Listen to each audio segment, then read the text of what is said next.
Today, I want to read to you from the book of Hosea and talk to you about why it's important to honor God with what he gives to us. Here we go, Hosea chapter 2, verse 8, which reads this.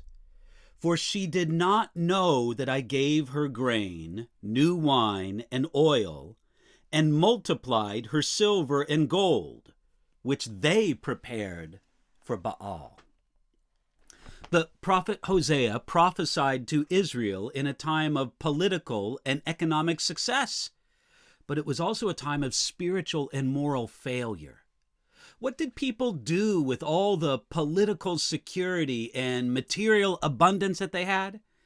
In Hosea chapter 2, verse 8, we learn that Israel took the material abundance that God gave them and they wasted it in sacrifices unto Baal and to other pagan gods. We read there in verse 8, for she did not know that I gave her grain. Even when Israel went after other gods, the Lord still provided for her. This showed his great, unselfish love towards Israel, even though Israel took what God provided and prepared it for pagan gods like Baal. The way God provided for Israel when she did not know was illustrated by what God told Hosea to do with his adulterous wife. Her name was Gomer. When Hosea provided for Gomer, she spent it on her adulterous lovers. It's as if Hosea went to the house of Gomer's lover where she lived in adultery. He knew that this scoundrel couldn't provide for Gomer and that she lived in poverty. Hosea knocked at the door. He spoke to the man who answered and asked him, "Are you the man living with Gomer?" The man wondered what business it was of Hosea's, and then he revealed, "I'm Hosea, her husband. I brought these groceries and money so that she can be provided for." When Hosea left, Gomer and her lover must have thought he was a fool.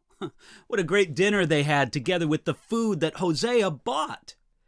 But this is how the Lord loves us. He lavishes blessing on us even when we're worshiping idols, providing us with blessings that we will waste on other gods. The other striking line in Hosea chapter 2, verse 8 comes at the end of the verse where it says, which they prepared for Baal. This principle shows how offensive idolatry really is to God. Now, it offends him for many reasons, but one of them is because whatever we give to an idol, we have first received that from God. Think of this. God gives to mankind the trees of the forest and the iron in the ground. Then he gives man the brains to make an axe and nails from the iron. God gives man the energy to cut down the tree and the skill to fashion the wood into beams. God gives man the cleverness to make a handle from the wood and from the iron to forge a head for a hammer. Man combines handle and head into an effective hammer. So using all these gifts, mankind took the beams, the nails, and the hammer, and he built a cross and nailed God to the cross, where God willingly stretched out his arms, dying on that cross to take the guilt and the penalty that man's sin deserves.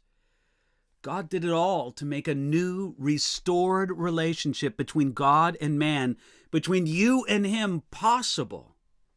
Now, do you see the irony in all this? God has given you great gifts. He's given you time. He's given you talents. He's given you resources. Do you give those gifts unto God in sacrifice, or do you waste them upon idols? Think about today.